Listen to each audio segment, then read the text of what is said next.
अस्सलाम वालेकुम जी। जोर का जोर देखने वालों को हाफिज़ मोहम्मद इमरान समा टीवी पर खुश आमदीद कहता है। पाकिस्तान क्रिकेट टीम का कैंप चल रहा है, जो फ़िज़िकल फ़िटनेस का कैंप है काकोल में। उस पर खिलाड़ियों की वीडियोज़ हमें रोज़ाना की बुनियाद पर देखने को मिल रही हैं। फिर पाकिस्तान और न्यूजीलैंड के माबैन सीरीज़ होनी है, उस हवाले से भी इत्तलात आ रही हैं। सिलेक्शन कमेटी की मुशावरत हो रही है। फिर अभी से कुछ देर पहले यहाँ पर स्पोर्ट्स बोर्ड पंजाब के मुलाजमीन ने कुछ मुज़ाहरा भी किया है कि शायद उनकी तनख्वाहें उनको नहीं मिली हैं 2 माह से, और कुछ शायद हुकूमत का जो ऐलान है या नोटिफिकेशन है, कुछ तनख्वाहें जो यौमी उजरत पर काम करने वाले मुलाजमीन हैं उनको उस नोटिफिकेशन के मुताबिक भी नहीं मिल रही हैं। इसी हवाले से हम गुफ्तगू करेंगे। हमारे साथ मौजूद हैं वज़ीर खेल फैसल अयूब खोखर। फैसल साहब अस्सलाम वालेकुम। वालेकुम भाई, ठीक ठाक हैं आप? बहुत शुक्रिया आपका फैसल साहब। ये तो आप अभी आए हैं, आप आते साथ ही ये मुज़ाहरा हो गया कि तनख्वाहों का मसला दरपेश है स्पोर्ट्स बोर्ड पंजाब के मुलाजमीन को। तो आपका तो लगभग रोज़ाना ही चक्कर लगता है। ये माजरा क्या है और किस तरह से इसका हल हो सकता है? क्या वाकई ऐसा ही है? ये बेचारे भी बहुत जायज़ बात कर रहे हैं कि ये जो मामला है ये कई महीने से इनको सैलरी नहीं मिली थी। ठीक है। और मैंने आते साथ इस मामले को टेकअप किया और मैडम चीफ मिनिस्टर के सामने पहले ही मीटिंग में रखा। और उनकी मेहरबानी है, उन्होंने पहले ही मीटिंग में फौरी तौर पे बोला कि फौरी तौर पे इसको इसकी ग्रांट दी जाए। ठीक है। और उन्होंने इसकी ग्रांट अप्रूव भी कर दी है। ठीक है। और ये सिर्फ प्रोसीजरल लेट हो रहा था। और अल्हम्दुलिल्लाह आज मैंने दोबारा मैंने जो है मिनिस्टर फॉर फाइनेंस है मुश्तबा इश्ताक रहमान साहब, उनको मैंने ये रिक्वेस्ट फॉरवर्ड दोबारा की है, क्योंकि ये 19 तारीख को ही ये रिक्वेस्ट जा चुकी है हमारे डिपार्टमेंट से। ठीक है। कि इनकी सैलरीज ड्यूरिंग रमजान ही इनको दी जाए। और इंशाल्लाह आई थिंक इंशाल्लाह बिफोर ईद इंशाल्लाह ताला इनको टोटल जो इनके सैलरीज हैं इनको मिल जाएंगी इंशाल्लाह। सारी तनख्वाहें जो वाजिबुल अदा हैं जिसके लिए मुज़ाहरा हुआ है बिल्कुल उनको क्लियर कर दिया जाएगा? अल्हम्दुलिल्लाह बिल्कुल। ठीक है। अच्छा, ये बताइएगा कि इस सतह तक पहुंचा क्यों कि आपके साथ काम करने वाले, आपके महकमे में काम करने वाले अफराद को इस हद तक आना पड़ा कि वो अपने ही दफ्तर के बाहर मुज़ाहरा कर रहे हैं? देखें जी कि सबसे पहले बात तो यह है कि नबी पाक की हदीस है कि जब कोई मजदूर का पसीना सूखने से पहले उसको उसकी तनख्वाह मिलनी चाहिए, उसको उसकी सैलरी मिलनी चाहिए। बिल्कुल ठीक है। अब मैंने तो ये एजेंडा ये बनाया कि इंशाल्लाह ताला ड्यूरिंग माय टेन्योर कि हमारे पास फाइनेंसेस इतने रेडिली अवेलेबल हों कि जो हमारे मुलाजमीन हैं उनको फौरी तौर पर उनकी सैलरी दी जाए। रवायती तौर पे जो 2-2, 4-4 महीने डिले होता है ये ना हो। ये जो मामला है ये पुरानी केयर टेकर गवर्नमेंट से चलता आ रहा था, तो मैंने आते साथ ही इसको टेकअप किया। ठीक है। और ज़ाहिर बात है उन बेचारों को तो नहीं पता कि प्रोसीजरल में 5 दिन लग रहे हैं, 10 दिन लग रहे हैं। उन्होंने तो जायज चीज है कि अपनी ईद देखी है और उन्होंने ईद को देखते हुए जी मुजाहिरा किया है। और इंशाल्लाह ताला जी मैंने उनको मैसेज कन्वे कर दिया टू द डीजी कि इंशाल्लाह ताला मैंने उसको पर्सनल तौर पे टेकअप करके, ठीक है, और बिफोर ईद इंशाल्लाह इनको ये डिपॉजिट हो जाएगी। ठीक है। फैसल साहब, दूसरा कुछ कह रहे हैं कि तनख्वाहें हुकूमत के नोटिफिकेशन के मुताबिक नहीं, यानी कि हुकूमत ने अगर 32 या 35 हज़ार मुकर्रर कर रखी है तनख्वाह, तो उनको 25 हज़ार या उसके इर्द गिर्द कुछ माहाना तनख्वाह मिल रही। इस हवाले से भी कुछ हुकूमत काम करेगी? देखें जी, पहली तौर पे बात तो यह है कि जो फौरी तौर पे मैं इनका ये जो ग्रांट है इनको ये दी जाएगी। ठीक है। सॉरी, जो ये इनकी जो है जो सैलरीज हैं, बाकी जो उनके जो डिफरेंस ऑफ उनकी सैलरी है उस चीज को प्रॉपरली देखना पड़ेगा कि उनका ये जो है नोटिस कब से हुआ, क्योंकि मुझे याद है कि ये जो मिनिमम वेज थी ये 32,000 कर दी गई थी। ठीक है। तो अब मुझे देखना ये है कि इनको जिन्होंने ये कंप्लेन की उनको कितनी मिली, क्योंकि it is a long procedure, तो उसको मैं ईद के बाद देखूंगा कि इसमें क्या प्रॉब्लम आ रही है। अच्छा फैसल साहब, ये तो एक मामला हो गया इस हवाले से कि मुलाजमीन के पास को अदा करने के लिए महकमे के पास फंड्स नहीं थे। तो ये पूरा जो सूबा है, मुल्क का सबसे बड़ा सूबा है जिसमें सैकड़ों हज़ारों खिलाड़ी होंगे, तो आप समझते हैं कि फिर तो ये असर पड़ेगा कि आपके पास इतने फंड्स गवर्नमेंट के पास नहीं होंगे कि वो खेलों की सरगर्मियों को भी तसलसल के साथ बिला तातुल जारी रख पाए? देखें जी, मैंने मैडम चीफ मिनिस्टर के सामने सबसे पहली मीटिंग में बात ये रखी थी कि हमारे पास जो स्पोर्ट्स की मिनिस्ट्री है इसके ऊपर फंड्स हमें कम दिए जाते हैं, जिसकी वजह से हमारी प्लेयर डेवलपमेंट भी नहीं होती, प्लेयर हंटिंग भी नहीं होती, कुछ भी नहीं हम कर पाते। और ये सिर्फ जो हम बेसिक लेवल पे ही हम चीजों को लेकर चलते हैं आगे। लेकिन अब ये आगे ऐसे नहीं चलेगा। कम से कम मेरी 5 साल दौरे हुकूमत में इंशाल्लाह ऐसे नहीं चलेगा। कि मैंने मैडम चीफ मिनिस्टर से रिक्वेस्ट ये की थी कि हमने स्पोर्ट्स को रूटीन में लेके नहीं चलना, हमने स्पोर्ट्स को अवलीन तरजीह समझ के करना है। और इसके ऊपर पूरी फंडिंग उन्होंने कह दिया कि मेरी तरफ से पंजाब हुकूमत की तरफ से किसी चीज की कमी नहीं आएगी। ये मैडम चीफ मिनिस्टर ने श्योरिटी दी चीज इंशाल्लाह ताला। तो इंशाल्लाह मुझे उम्मीद है अल्लाह के घर पे कि आइंदा इंशाल्लाह हम कोशिश करेंगे ऐसा सैलरीज का मसला ना आए। ठीक है। अच्छा फैसल साहब, कुछ प्लान आप कर रहे हैं कि एक बड़ा भरपूर किस्म का कैलेंडर का जो है स्पोर्ट्स कैलेंडर पंजाब के नौजवानों के लिए, पंजाब के खिलाड़ियों के लिए हो? भाई दोनों चीजें आपने जो चीज बोली एब्सोल्युटली ऐसे ही है। सबसे पहले चीज तो हम इंशाल्लाह बहुत ही खूबसूरत एक स्पोर्ट्स कैलेंडर जारी करेंगे जो कि पूरे पंजाब के लिए विजिबल होगा कि हमारे कौन कौन से मेगा प्रोजेक्ट्स इंशाल्लाह ताला टाइमलाइन के थ्रू आ रहे हैं। साथ ही साथ ईद के बाद इंशाल्लाह ताला हम पिंक गेम्स का भी आगाज कर रहे हैं जो कि हमारी बहनों के लिए, खवातीन के लिए होगा और बहुत बड़े लेवल पे, बड़े स्केल पे होगा। तीसरी चीज हम ये भी करने जा रहे हैं इंशाल्लाह, we are planning for the Punjab league, जिसकी हम इंशाल्लाह ताला हम पूरी प्लानिंग कर रहे हैं और पंजाब के एक एक जिले के अंदर, एक एक तहसील के अंदर, एक एक यूनियन काउंसिल के अंदर हमारी टीम्स और मैचेस होंगे इंशाल्लाह ताला। ठीक है, बहुत बहुत शुक्रिया फैसल साहब आपका, आपने अपना वक्त दिया और आपने अपने ख्यालात का इजहार किया, बिलखुसूस स्पोर्ट्स बोर्ड पंजाब के मुलाजमीन की हवाले से, और उसके साथ साथ आप आने वाले दिनों में पंजाब के जो नौजवान खिलाड़ी हैं, मुख्तलिफ़ खेलों से ताल्लुक़ रखने वाले, उनके लिए। और एक अच्छी चीज़ ये ज़रूर है कि पिंक गेम्स यानी कि ख़वातीन के लिए भी एक भरपूर किस्म का आप हिकमत अमली तैयार कर रहे हैं और आने वाले दिनों में पंजाब हुकूमत उस पर भी काम करना चाहती है। हम कोशिश कर रहे हैं कि अभी चूँकि कहा है वज़ीर साहब ने कि थ्रू डीजी ये सारा काम होगा, जो तनख्वाहों की अदायगी है, तो हम कोशिश कर रहे हैं डीजी साहब जो हैं परवेज़ साहब, उनसे भी रब्ता किया जाए और उनकी भी राय ली जाए कि किस हद तक काम बाकी है। अगर कोई ज़ाब्ते की कार्रवाई है, कुछ फ़ाइल मतलब दफ्तरों में इधर से उधर कुछ मंजूरी के हवाले से अगर चीज़ें रुकी हुई हैं तो वो कहाँ पर हैं, कितना वक्त और लग सकता है, क्योंकि आज ये बड़ी अफसोसनाक सूरत हाल है कि इसका एक पहलू जो सबसे अहम है वो ये है कि अगर स्पोर्ट्स बोर्ड पंजाब अपने मुलाजमीन को तनख्वाहें नहीं दे पा रहा या उसकी इस हद तक रुकावट है उनके फंड्स में या रोज़मर्रा के मामलात में, तो फिर खिलाड़ियों के ऊपर जो पैसा खर्च होना है वो कहाँ से आएगा, उसके लिए क्या तरीक़ाकार होगा, कैसे हुकूमत काम करेगी, कैसे स्पोर्ट्स मिनिस्ट्री आगे बढ़ेगी, कैसे वो तमाम खिलाड़ी जो बहुत बासलाहियत है लेकिन हुकूमत उन तक पहुँच नहीं पा रही है, कैसे वो खिलाड़ी आगे जाएंगे, पाकिस्तान का बैनुल-अक़वामी सतह पर नाम रोशन करेंगे। पहले ही उनके पास वसाइल नहीं है, ज़िंदगी इतनी मुश्किल है कि आपके पास तो अपना घर का जो चूल्हा जलाने के लिए मुश्किलात का सामना करना पड़ता है। तो खेलें, जब आपने किसी भी खेल में जाना है, आप एथलेटिक्स की बात कर लें, बैडमिंटन की बात कर लें, स्विमिंग की बात करें, बॉक्सिंग की बात करें, किसी भी एक खेल में चले जाएं, तो खिलाड़ी की ज़िंदगी तो आम लोगों से ज़रा नहीं बहुत मुख्तलिफ होती है, उसके अखराजात बहुत मुख्तलिफ होते हैं। और अगर स्पोर्ट्स बोर्ड पंजाब के पास फंड्स नहीं होंगे तो पंजाब के जो लाखों हज़ारों लाखों नौजवान हैं जो कि मुख्तलिफ तालीमी इदारों में भी हैं, जो तालीम के मैदान में भी आगे जाना चाहते हैं, जो खेल के मैदान में भी मुल्क का नाम रोशन करना चाहते हैं, हुकूमत के पास उनके लिए क्या है, इस पर मज़ीद बात करेंगे।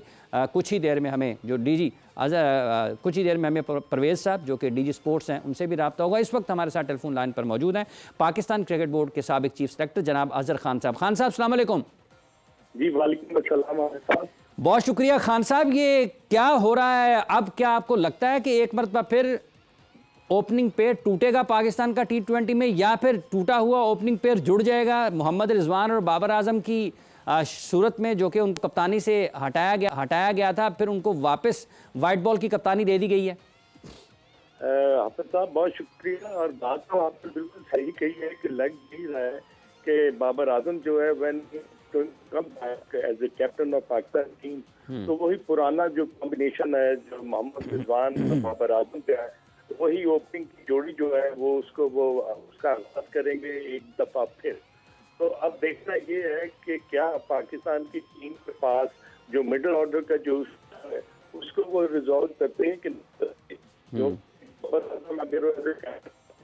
एक्चुअली उनकी जो एबिलिटी है वो तो किसी से हमेशा बहुत जबरदस्त परफॉर्म नहीं है। तो जरूरत भी इसी बात की होगी कि क्या पाकिस्तान की टीम के पास अगर साइम अयूब ओपनिंग नहीं करते और रिजवान बाबर आजम ही ओपनिंग करते हैं तो वेयर डज साइम अयूब, ये बड़ा एक क्वेश्चन होगा जिस अच्छा को ही देना पड़ेगा। अच्छा खान साहब, जब आपने साइम अयूब का जिक्र किया है तो आप समझते हैं कि ये जो न्यूजीलैंड के ख़िलाफ़ तजर्बा हुआ था, वैसे तो अब ये भी कहा जा सकता है, बल्कि यही हकीकत नज़र आती है कि जो कप्तान पाकिस्तान ने बनाया था न्यूजीलैंड के ख़िलाफ़ वो भी तजर्बाती तौर पर था, और उस दौरान उस सीरीज़ में जो बैटिंग ऑर्डर में पाकिस्तान टीम मैनेजमेंट ने उस वक्त कुछ छेड़छाड़ की वो भी एक तजर्बा ही था, और वो तजर्बा भी सिर्फ उन 5 मैचेस तक वहीं पर उसका सिलसिला शुरू हुआ, वहीं पर उसका इख्तिताम हो गया। देखिए हाफिज साहब, सबसे बड़ी बात जो है ना कि मैं समझता हूँ कि बहुत जरूरी बात की है कि पाकिस्तान की टीम का ऐसा होना चाहिए कि है ना वो नहीं रहनी चाहिए। कि पाकिस्तान की टीम कभी खेलेगी अपने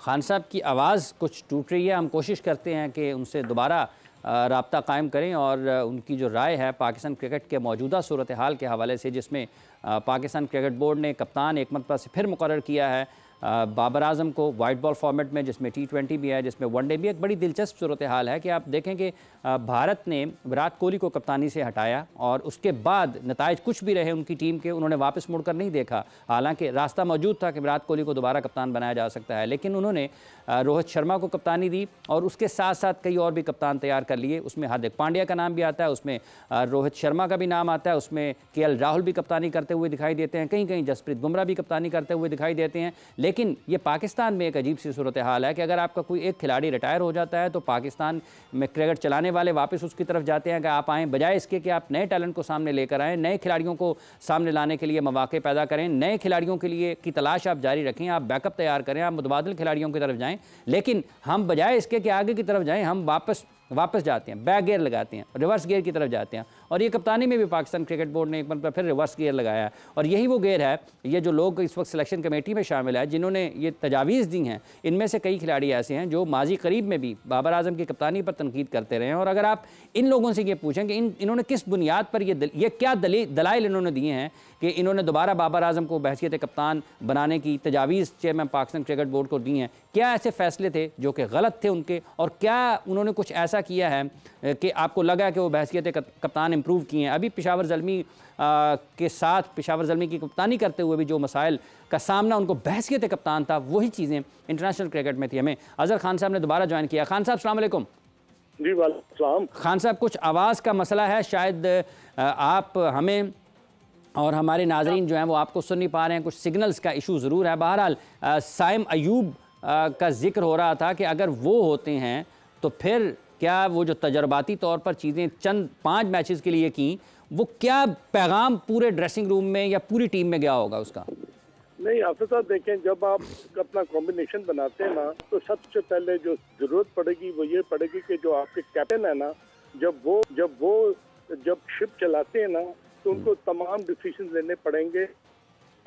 उनकी मौजूदगी एज एन ओपनर और मोहम्मद रिजवान की ओपनिंग एज ए शहर हासिल कर सकेंगे कि क्या पाकिस्तान की टीम आगे जाके अच्छा परफॉर्म कर सकती है। ठीक है, तो I don't think so he is got a place in the middle order. तो उसमें तो आपको फिर स्ट्रगल करना पड़ेगा। तो अगर वही पुराना कॉम्बिनेशन जो कि अभी आपने जिक्र किया कि पाकिस्तान टीम का पुराना कॉम्बिनेशन अगर वापस आता है और बाबर आजम कैप्टन है, तो he must want to be the opener. वो ये नहीं होगा कि वो मिडिल ऑर्डर में अपने आप को वो सेक्रीफाइस करेंगे। तो मेरा ख्याल है कि यहाँ पर अब कॉम्बिनेशन में बहुत ही ज्यादा इनको अब बैंक करना पड़ेगा कि क्या मोहम्मद रिजवान बाबर आजम ओपन करेंगे, अयूब किसी भी पोजीशन में आकर अपने आप को एक्सेल कर सकते हैं। तो ये $1 मिलियन क्वेश्चन होगा, इसका जवाब देना पड़ेगा टीम मैनेजमेंट को, जो भी कोच आएगा, और कैप्टन को। अगर उसी पुराने कॉम्बिनेशन तो फिर आपको ना मिडिल ऑर्डर में स्ट्रगल करनी पड़ेगी। अच्छा खान साहब, ये जो कप्तानी में तब्दीली हुई है इसको एक तरफ रखें, ये जो इमाद और आमिर की वापसी हुई है, इसके पीछे तो ये सोच नज़र आ रही थी कि उनके साथ शाहीन आफरीदी बातचीत कर रहे हैं और उन्होंने उन्हें कायल किया कि आप पाकिस्तान के लिए वापस खेलें, दोबारा खेलें, आपकी ज़रूरत है पाकिस्तान को। अब अगर शाहीन जो कि उनको कायल करते रहे वो ख़ुद कप्तान नहीं रहे हैं, तो इन दोनों खिलाड़ियों का मुस्तकबिल और आपके ख्याल में क्या वाकई इतना आसान होगा इनको दोबारा मिलना, जुल जाना, मुत्तहिद होना, एक टीम की हैसियत से खेलना? हाफिज साहब, क्रिकेट जो है ना, इसको आप इतना आसान ना लें प्लीज। अब देखें कि एक बंदा 2 साल से। अच्छा खान साहब, इसी सवाल से कता कलामी की माजरत चाहता हूँ, यहीं से जवाब आपका लेंगे कि क्या मोहम्मद आमिर और इमाद वसीम अगर ये दो वापस आए हैं, इनको स्क्वाड में आते हैं या नहीं आते, ये बात की बात है, लेकिन अगर उन्होंने रिटायरमेंट वापस ली है, जिस शख्स ने उनको कायल किया वो खुद कप्तान नहीं रहा, इसका क्या असर पड़ेगा, क्या पैगाम जाता है इसका खिलाड़ियों पर? इस पर बात करेंगे इस वक्फे के बाद।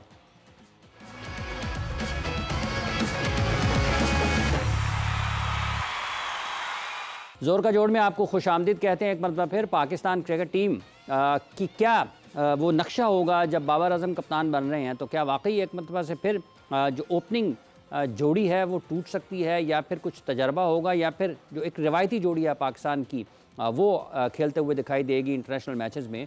हमने सुना है पाकिस्तान सुपर लीग के दौरान मोहम्मद रिजवान को भी कि उन्होंने कहा कि फ्लोटर्स जो नंबर्स तब्दील जो हैं वो होने चाहिए बल्लेबाजों के, लेकिन क्या वो सिर्फ जो 4-5-6 पर खेलते हैं, 3-4-5-6 पर खेलते हैं, उनके लिए होने चाहिए या बाकी लोगों के लिए भी होने चाहिए? तो ये सारी चीज़ें हैं। अब किस तरीके से आगे बढ़ेंगी इसी पर बात कर रहे हैं। अज़हर खान साहब, ये इमाद और आमिर, इनकी वापसी, शाहीन का कप्तान ना होना, क्या वाकई ये चीज़ें असरअंदाज होंगी?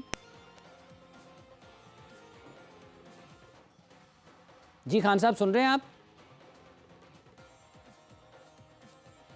अज़हर खान साहब से हम कोशिश कर रहे हैं कि हमारा रब्ता हो और उनसे राय ली जाए कि क्या वाकई ये वाली जो हालात हैं जिसमें एक मरतबा से फिर बाबर आज़म कप्तान बने हैं, तो क्या ये जो साइम अयूब हैं, मोहम्मद हारिस हैं, ये साहिबजादा फरहान का भी अगर आप जिक्र करते हैं, उनकी PSL में अगर आप कारकर्दगी को देखते हैं, उससे पहले उनकी आप फर्स्ट क्लास क्रिकेट में कारकर्दगी को देखते हैं, तो उन्होंने इब्तदाई नंबरों पर बड़ी शानदार बल्लेबाजी का मुजाहरा किया, तेज़ी से रन बनाने की सलाहियत रखते हैं। तो क्या वाकई ऐसे वो तमाम क्रिकेटर्स जो इस नंबर पर हैं, क्या उनकी तरफ जाना चाहिए पाकिस्तान को, या फिर जो असल मसला है पाकिस्तान का नंबर 4, 5, 6, उसके लिए कुछ तैयारी करने की ज़रूरत थी और बरसों गुजर गए हैं, अभी तक वो मसला हल तलब है? ना तो वहाँ पर कुछ ज़्यादा बेहतर खिलाड़ी हमें नज़र आए हैं, ना वहाँ पर कुछ ज़्यादा अच्छे खिलाड़ी जो तसलसल के साथ ज़्यादा बेहतर खेल पेश कर सकें। आप नाम ले सकते हैं, दुनिया में दीगर ऐसे ममालिक हैं जहाँ पर मिडल ऑर्डर में ऐसे खिलाड़ी हैं जो न सिर्फ तेज़ी से रन्स बनाने की सलाहियत रखते हैं, बल्कि उसके साथ साथ वो तसलसल के साथ रन्स बनाने की भी सलाहियत रखते हैं। आप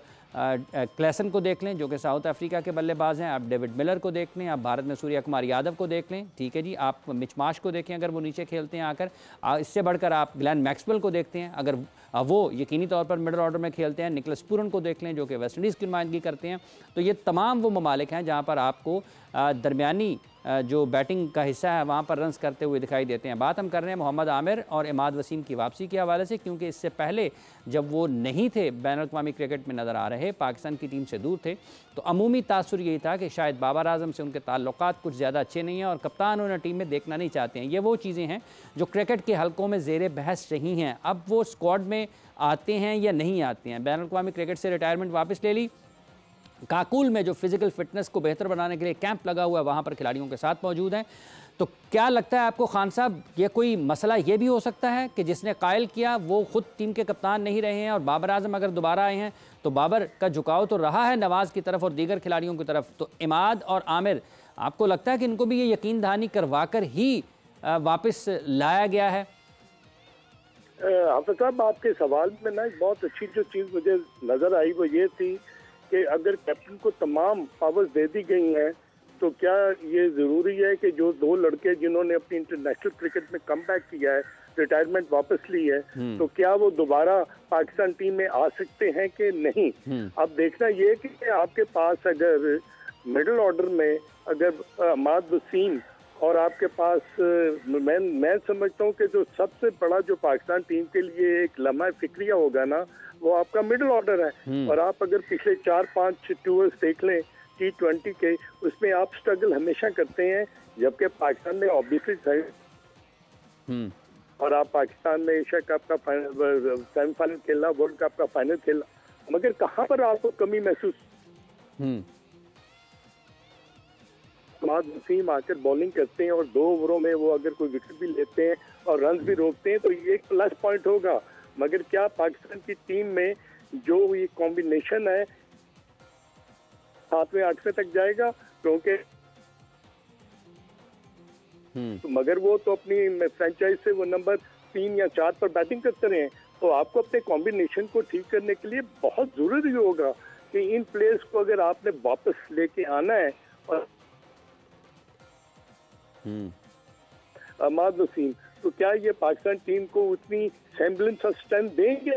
देखना यही है कि इन प्लेयर्स के साथ क्या अगर आप खेलते हैं तो आपका कॉम्बिनेशन क्या होगा, क्या फखर जमान जो है वो पाकिस्तान टीम का हिस्सा बन सकते हैं कि नहीं बन सकते? क्योंकि मैं नहीं समझता कि अगर वो वापस पाकिस्तान टीम में आते हैं फखर जमान तो एज एन ओपनर खेलेंगे, क्योंकि ओपनर के लिए तो आपके पास कैप्टन और मोहम्मद रिजवान मौजूद है। तो इसके लिए मेरा ख्याल है कि बहुत मेहनत करनी पड़ेगी, कॉम्बिनेशन को बड़ा अच्छा करना पड़ेगा। और इन दोनों खिलाड़ियों की जो जगह है वो गारंटीड नहीं है, वो डिपेंड करेगा कि आने वाली जो ये सीरीज है अगेंस्ट न्यूजीलैंड, जो 5 मैचेस होने हैं, इसमें ये कैसा परफॉर्म करते हैं। तो अगर इनकी performance according to the mark ना हुई तो क्या they are still going to be part of the World Cup squad? तो ये जो है ये $1 मिलियन क्वेश्चन है, इसका जवाब देना पड़ेगा। अच्छा खान साहब, जो आपने मिडल ऑर्डर की बात कर दी है, अगर हम एक खाका बनाते हैं, फ़र्ज़ कर लें चूँकि शाहीन आफरीदी अगर खेल रहे हैं, अगर मोहम्मद आमिर भी खेल रहे हैं, अगर नसीम शाह भी खेल रहे हैं, अगर इमाद वसीम भी खेल रहे हैं, ये चारों के चारों अगर प्लेइंग 11 में होते हैं तो कौन करेगा दरमियाने ओवर्स? हाफिज साहब देखें, आपके पास अगर राइट आर्म लेग स्पिनर है वो हमेशा विकेट टेकिंग ऑप्शन होती है। आपके पास अगर लेफ्ट आर्म स्पिनर है तो वो क्या नए गेंद के साथ बॉल कर सकता है? क्या उसके पास की एबिलिटी है? एक तो इमाद वसीम के पास एबिलिटी है कि वो नए गेंद के साथ वो पावर प्ले में बॉलिंग कर सके, मगर क्या आपके पास विकेट टेकिंग ऑप्शन में right arm leg spinner Shadab Khan और उसामा जो है वो अगर बॉलिंग करते हैं तो क्या वो विकेट लेते हैं? क्या वो 15 खिलाड़ियों में शामिल होंगे? ये वो 20 का स्क्वाड नहीं होगा, ये कोई 18 का नहीं होगा। यहाँ पर आपको 15 प्लेयर्स जो है वो चूज करने हैं। उसके लिए आपको ना बैटिंग ऑर्डर में, मिडिल ऑर्डर में और स्पिनिंग डिपार्टमेंट में और फास्ट बॉलिंग में आपको एक कॉम्बिनेशन बनाना पड़ेगा। तो मुझे तो नहीं लगता कि पाकिस्तान टीम जो है वो 2 या 3 स्पिनर्स के साथ जाएगी या पाकिस्तान 3 सीमर्स के साथ जाएगा। हाँ, आपके पास वेरिएशन ऑफ स्पिनर्स अगर होगी, राइट आर्म लेग स्पिनर है, राइट आर्म ऑफ स्पिनर आपके पास नजर नहीं आ रहा है। इफ्तिखार अहमद के अलावा मुझे तो नहीं लगता कि कोई भी मिडिल ऑर्डर में बॉलिंग कर सकता है। हाँ, आपके पास तो समा मीर और शादाब की जगह जो है ना, और अमाद, ये 3 स्पिनर्स जो हैं, क्या ये जब टीम में आते हैं तो आपका कॉम्बिनेशन जो 15 का है वो क्या प्रॉपर बनता है? तो इसका जवाब जो है ना वो मेरा ख्याल आने वाली सीरीज में आपको मिल जाएगा, जो कि न्यूजीलैंड के अगेंस्ट होने वाली है। खान साहब, आपने बड़ा तवील वक्त पाकिस्तान क्रिकेट में मुख्तलिफ ओहदों पर मुख्तलिफ ज़िम्मेदारियों को निभाते हुए गुजारा है। आप सिलेक्शन कमेटी का भी हिस्सा रहे हैं मुख्तलिफ वक्तों में, आप सरबराह भी रहे पाकिस्तान क्रिकेट बोर्ड की सिलेक्शन कमेटी के।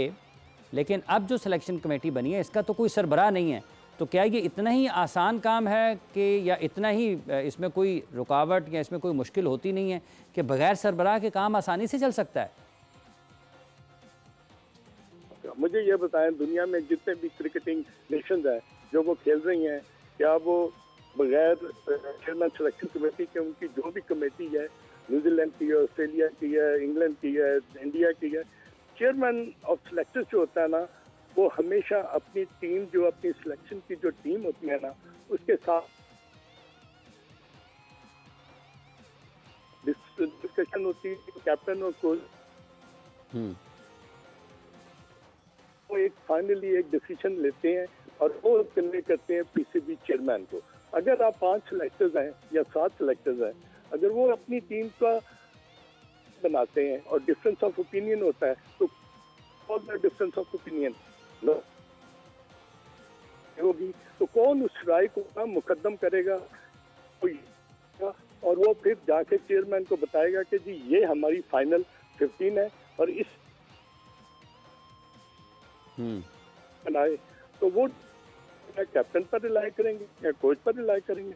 तो दुनिया में आज तक ये नया एक सिलसिला चला है। आपने मिसबाह हक वाला भी सिलसिला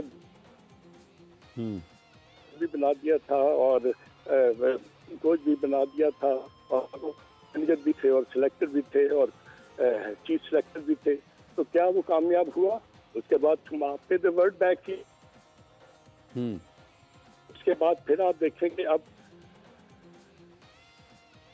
जो आप वो काम करें जो कि ऑलरेडी पहले लोग कर चुके हैं, नेशंस कर चुकी हैं, क्रिकेटिंग एबिलिटी उनको नजर आई है। मुझे तो नहीं लगता कि पाकिस्तान की टीम जो है वो इंडिविजुअली अगर पिक करेगा नजर आएगी।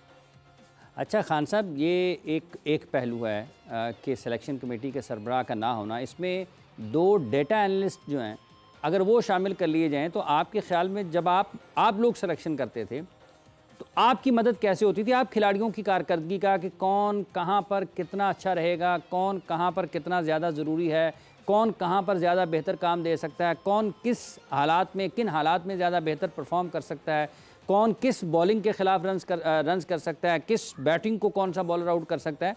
आप लोगों को भी तो यही चीज़ों को देखकर टीमें बनाया करते थे ना। तो आपके पास अगर डेटा की सहूलत नहीं थी तो आप क्या करते थे? हाफिज साहब, तजविया देखे ना, तो जब भी आप डिस्कशन करते हैं ना अपने सिलेक्टर्स के साथ,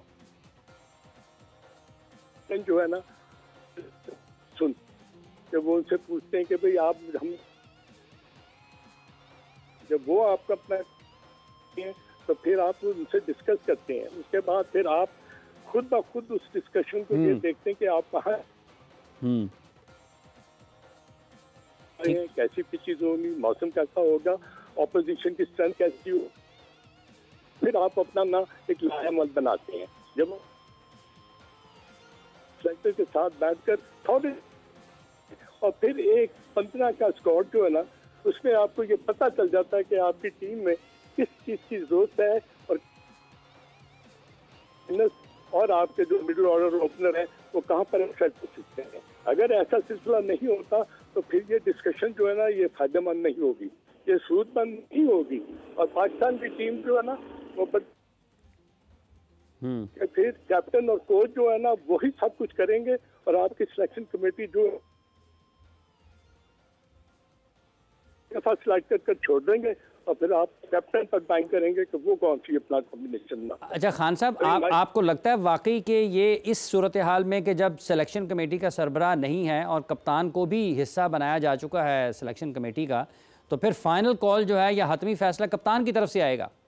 बिल्कुल आपने ठीक कहा, you are absolutely right. Captain is going to be the main person. Combination भी बनाना है, टीम भी 11 की बनानी है, खिलाने भी उसने है, डिसीजन भी उसने कम होगा, फिर इसका मतलब है गेम प्लान बना के आपको देगा। मगर असल जो लम्हा फिक्रिया मुझे महसूस होता है वो यही होता है कि कैप्टन जो है ना, ये मेरे 11 है, ये मेरा प्लान है, इसको एग्जीक्यूट करें। तो फिर इसका मतलब है कि कैप्टन के ऊपर तो बहुत ज्यादा प्रेशर आ जाएगा, कप्तान पर बहुत ज़्यादा प्रेशर आ जाएगा। ये जो कप्तानी तब्दील हुई है, आपको लगता है कि ये भी इससे खिलाड़ियों के ऊपर भी दबाव आया होगा? देखिए, कैप्टन चेंज करना, हाफिज साहब आपको क्रिकेट का बहुत पता है और बहुत माइन्यूटली ऑब्जर्व करते हैं, बड़ा कम होता है कि कप्तान एक सीरीज के बाद चेंज करते हैं। एक कैप्टन जब एक सीरीज में कप्तानी करता है तो उसमें उसको कुछ चीजें जो है ना, वो अकॉर्डिंगली करनी पड़ती हैं जो कि दूसरों को पसंद नहीं आती। अब एक आदमी ने 5 मैचेस खेले हैं, आपने उसको पहले कैप्टन बनाया, अब उसको ड्रॉप कर दिया, अब उसकी जो पोजीशन है टीम में वो एज ए फास्ट बॉलर है। तो फास्ट बॉलर जो है, जब वो अपने गेम प्लान को एग्जीक्यूट नहीं कर सकेगा, कप्तानी से खत्म हो गया है, उसके दिल और दिमाग में ये चीज भरी हुई है कि पता नहीं यार आगे मुझे कभी कर सकता हूँ तो नहीं सकता, वो एक तो रात आ जाते हैं तो वो क्या कसूर था, चल